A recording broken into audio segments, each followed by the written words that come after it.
교사단 분위기는 아이들한테 마이너스로 깎여지게 되어 있습니다.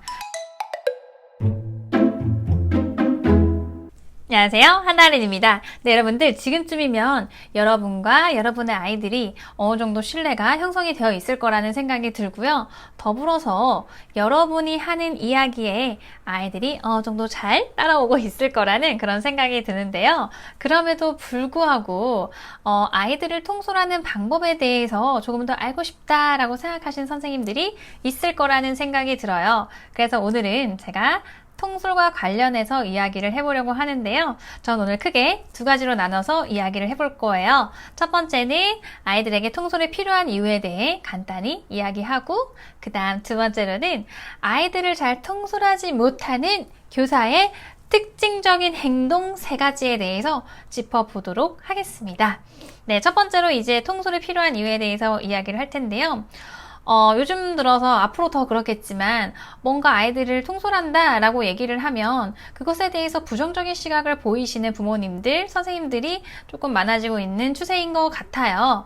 왜냐하면 우리가 통솔이라는 단어를 들으면 자연스럽게 통제라는 단어가 연상이 되기 때문인 것 같아요.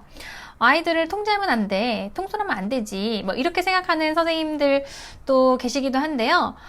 왜냐하면 이거는 우리가 지금 이제 놀이 중심으로 바뀌었기 때문에 아이들의 의견을 조금 더 존중하고 자유를 많이 줘야 된다라고 생각하면 그렇게 생각할 수도 있어요. 그러면 그 선생님이 그렇게 하시면 돼요. 네, 하지만 저는 아직까지도 아이들한테 적절한 통제와 적절한 통솔은 반드시 필요하다라고 보는데요. 그 이유는 세 가지예요. 첫 번째는요, 통솔이 잘 되지 않으면 안전상의 문제가 반드시 발생을 하게 되어 있어요. 제가 보면 통솔이 잘 되지 않는 반은 정말 위험한 상황이 많이 벌어지고, 그래서 안전상의 문제가 굉장히 많이 발생합니다. 당연하겠죠. 자기 마음대로 이것저것 뭐 올라가고 타고 어디 가버리고 뭐 이렇게 해버리니까 당연히 안전과 관련한 문제가 많이 발생할 수밖에 없습니다. 그 다음에 통솔이 되지 않으면요, 두 번째로 통제가 되지 않는 막무가내형 아이들이 굉장히 그 반에 많아져요.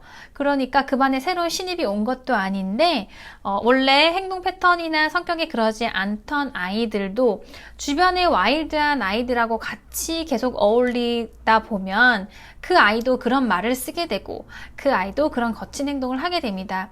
여기서 제가 얘기하는 건 그 아이가 활동적으로 바뀌는 긍정적으로 얘기하는 게 아니에요. 활동적인 거랑 와일드하고 거친 거는 굉장히 다른 의미예요. 그래서 그렇게 거칠어지고 와일드해지는 아이들이 많아질 가능성이 굉장히 높기 때문에 이거는 부모님으로부터도 컴플레인이 올 수 있는 사실 그런 문제거든요. 그래서 어찌 됐던 간 그럴 가능성이 그런 반은 높습니다. 그 다음에 세 번째로 통솔이 되지 않는 반의 경우에는요, 선생님이 이 모든 상황, 아이들 통제를 못해요. 통솔을 못한다고요. 그렇기 때문에 어떻게 되죠? 자신감이 점점 하락합니다. 나는 못해. 애들 내 말 안 들어. 나는 잘 못하는 것 같아. 하면서 자신의 능력에 대해서 굉장히 의심을 하게 되고 믿지 않게 돼요.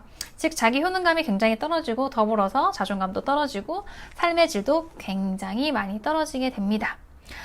그러니까 매일매일 출근하는 게 굉장히 고역이 될 수밖에 없겠죠.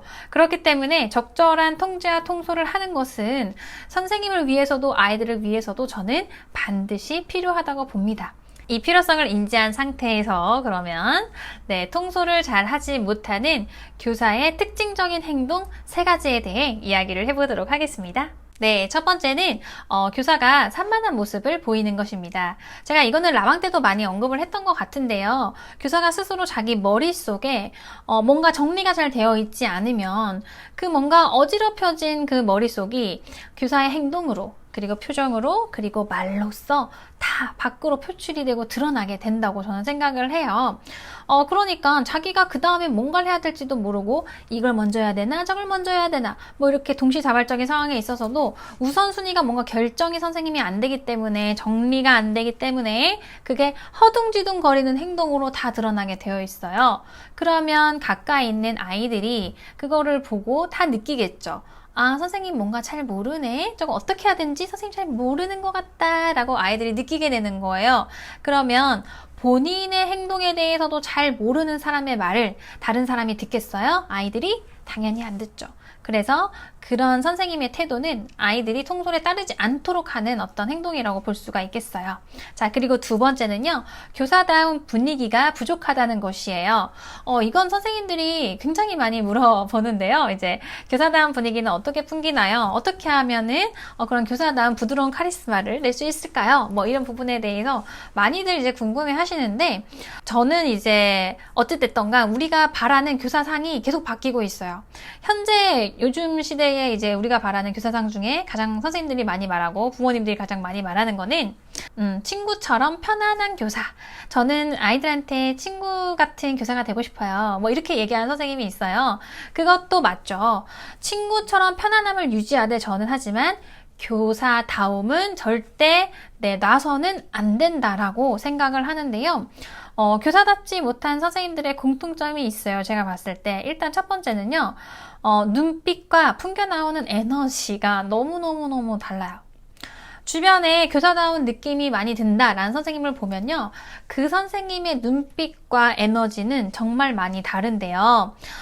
일단 뭔가를 함에 있어서 선생님이 굉장히 자신감에 차 있고 그리고 명확하게 말하는 그런 모습을 볼 수가 있어요. 그런데 눈빛과 에너지가 이제 뭔가 이제 흐릿흐릿한 선생님들을 보면은요, 아이들이 뭔가를 물어보거나 또는 주변 교사나 뭐 누가 뭔가 물어보죠. 그러면 항상 매사에 자신감이 없어요. 그리고 이런 게 묻어나요. 저는 잘 모르니까요. 저는 잘 몰라서요. 이런 게 많이 묻어나거든요, 선생님들께. 근데 그런 선생님은 다른 사람이 봤을 때, 교사로서 스스로한테 뭔가 자신이 없구나, 라고 생각을 하기 때문에, 교사로서의 그런 어떤 이런 느낌적인 느낌이 안 날 수밖에 없어요. 왜냐면 자기 자신도 자기를 교사로서 믿지 않는데, 그 누가 자기를 보고 교사답다라고 생각을 하겠어요. 즉, 제가 여기서 말하는 건 뭘까요? 교사 스스로에 대한 어떤 자기 효능감이나 자신감, 어떤 믿음을 갖지 못하고 있다라는 거예요. 그 선생님들의 공통점은. 믿음이 없으면 당연히 분위기는 풍겨져 나오지 않게 되어 있습니다. 그리고 이런 교사다운 분위기가 부족한 선생님의 두 번째 특징이 있는데요. 뭐냐면, 말 안 듣는 아이들 있죠. 교실에서. 말 안 듣는 아이들에 대한 대처 방식이 조금 달라요. 본인이 일단은 해보겠지. 1차적으로 해보는데요. 그 다음에 본인이 이제 해결이 되지 않으면은, 원감님, 또는 나보다 나이가 많은 경력 선생님, 또는 원장 선생님한테 그 말 안 듣는 아이를 데리고 가요. 그리고 그 아이를 맡아주기를 원하는 그런 뉘앙스로 그런 선생님은 말을 한다라는 거예요. 그리고 말 안 듣는 아이한테는 이렇게 얘기를 하죠. 누구누구 안 되겠어. 원장 선생님한테 가야 되겠어요. 이렇게. 그거는 정말 멈추셔야 돼요, 여러분들. 만약 데려갈 수 있어요. 그거는 정말 특수한 케이스. 정말 특이한 아이들이 있잖아요, 보면은. 정말 이거는 우리가 개인적으로 누가 감당해줘야 될 상황이다. 이랬을 때는 당연히 되는데, 그 외에는 절대 그들에게 맡겨서는 안 돼요. 사실 이거는요, 그 아이가 선생님의 말을 영원히 듣지 않게 만드는 첫 시작이 바로 이거라고 볼 수가 있습니다. 왜 데려가죠? 왜 데려가요? 네? 그거는 아이한테도 좋지 않고요.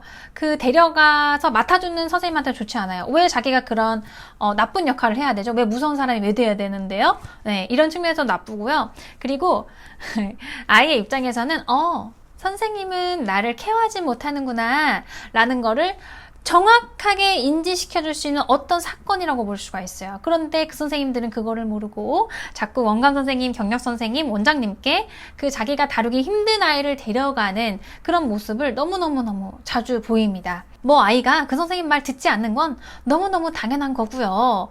나는 너를 케어할 수 없어 라는 이런 낙인 찍는 행동은 선생님들 절대 하셔서는 안 돼요. 그런 선생님들 특징적인 게 그런 행동을 한다라는 거예요. 그리고 이런 행동의 문제점은요, 근본적으로 책임감이 부족해요.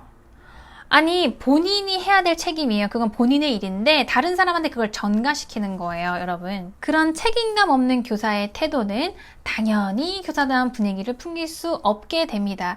그리고 중요한 건 이렇게 내가 어떤 친구를 케어하지 못한다는 걸 우리 반의 모든 아이들이 다 파악하고 보고 있어요. 그러면 그 아이들도 분위기로 알아요. 선생님은 저런 친구를 저 친구가 선생님보다 더 강해. 그래서 선생님은 저 아이를 케어하지 못하는구나. 아이를 케어하지 못하는 순간 순간 교사다운 분위기는 아이들한테 마이너스로 깎여지게 되어 있습니다. 그렇기 때문에 여러분들 이런 행동을 하고 있다면 당장 멈추시고 조심하셔야 된다고 제가 이야기를 드리도록 할게요. 네, 그 다음에 세 번째는요, 교사의 일관성 떨어지는 태도입니다. 이건 사실 여러분들 많이 들어보셨을 거예요. 아이들을 양육함에 있어서, 지도함에 있어서 일관성 있게 지도하는 것은 굉장히 중요하다라고 볼 수가 있는데요. 선생님, 저도 일관성 있게 하는 건 중요하다는 것쯤은 알아요. 이렇게 생각하고 계시겠죠? 하지만 본인이 일관성이 떨어진다는 것도 모르고 지속적으로 일관성 떨어지는 행동들을 계속 하고 있을 확률이 굉장히 높아요. 이 일관성이 떨어지는 모습은요, 그 아이들에 따라서, 상황에 따라서 허용 범위를 어떻게 주느냐 하고 굉장히 이제 관련성이 높다고 볼 수가 있는데요. 뭐 이런 거죠. 이거 될 것 같은데? 하고 허용을 했어. 그런데 사실은 비슷한 그런 상황에 대해서 어제는 허용을 안 했다거나 또는 너무 사랑스럽고 애교 있게 나한테 뭔가 부탁하는 아이에 대해서 그래 알겠어 라고 말했는데 사실은 무뚝뚝한 아이가 어제 그걸 물어봤는데 그 친구한테는 허용을 안 했다거나 이렇게 자기도 모르는 사이에 이렇게 일관성이라는 거는 무너져 내리고 있을 수가 있어요. 저 또한 그런 걸 경험을 했어요. 저도 사람인지라 그냥 아무 생각 없이 살고 있었는데 어느 순간 내가 이거 일관성 없이 내가 지금 하고 있었구나라는 거를 느꼈던 때가 있었거든요. 그리고 이런 것도 포함이 돼요. 아이들이 뭔가 질문을 했는데요. 그거에 대해서 선생님이 모호하게 애매하게 답변을 하고요. 그 기준선 제시하는 것도 아이들한테 탁 정해서 탁 시각적으로 드러나게 이렇게 딱 보여주게 하는 게 아니라 뭔가 애매하게 제시하는 그런 선생님들이 있어요. 이런 선생님도 일관성이 부족한 거에 속한다고 볼 수가 있어요. 즉 본인이 어떤 명확한 허용 범위, 허용선을, 기준점을 제시를 하지 못한다고 볼 수가 있는데요. 아이들은 그럼 이렇게 생각해요. 선생님 뭐 명확한 기준이 없네? 어제는 안 됐는데 보니까 저 친구가 하는 건 된다 그러네? 그리고 한번 시험도 해봐요, 자기가. 선생님 조금 귀엽게 애교스럽게 하면 선생님 넘어가 주는구나. 선생님 잘 구슬리면 내가 원하는 대로 할 수 있겠다. 아이들은 이렇게 생각을 하게 되죠. 즉 일관성 없는 선생님 태도에 대해서 자기가 선생님을 오히려 다루려고 하고 그리고 그런 선생님의 통솔에 따르지 않게 되는 결과를 불러일으킨다고 볼 수가 있습니다. 네, 여러분 오늘은 제가 학급을 운영함에 있어서 통솔하는 것이 필요한 이유 그리고 아이들 통솔이 잘 되지 않는 교사의 특징적인 행동 3가지에 대해서 짚어보았습니다. 다시 한번 정리를 해보도록 할게요. 아이들 통솔을 잘하지 못하는 교사의 특징적인 행동 3가지. 첫 번째, 산만한 교사의 행동. 두 번째, 교사다운 분위기가 부족한 모습. 세 번째, 일관성이 떨어지는 태도. 네, 여러분 앞서 이야기해드린 교사의 특징적인 행동 3가지는 저 또한 경험을 했고요. 많은 선생님들이 그냥 간과하고 넘어가는 부분이기도 해요. 그랬던 제가 이제는 저는 이제 그런 모습 보이지 않는다라고 저는 이제 확신할 수가 있는데요. 그 해결법이 존재를 해요. 그리고 그 해결법 중에서 가장 강력한 첫 번째 해결법이 있는데 그것은 바로 인정입니다. 자기 자신이 그런 모습을 지금 가지고 있고 그런 행동을 하고 있다는 것을 인정하는 것이 필요한데요. 여러분, 인정을 해야 내 행동의 개선이 되는 거예요. 그래서 오늘 제 영상을 보시면서 여러분이 여러분 스스로를 한번 점검할 수 있는 기회가 되셨으면 하고요. 그리고 내가 만약에 그런 모습을 조금이라도 갖고 있다라고 한다면 인정하고 우리 함께 개선해 보도록 해요. 어떻게? 다음 영상에서 제가 그 해결법에 대해서 상세히 풀어보도록 할게요. 네, 그러면 오늘 영상도 도움 되셨으면 좋겠고요. 다음 영상에서 우리 바로 만나도록 할게요. 안녕!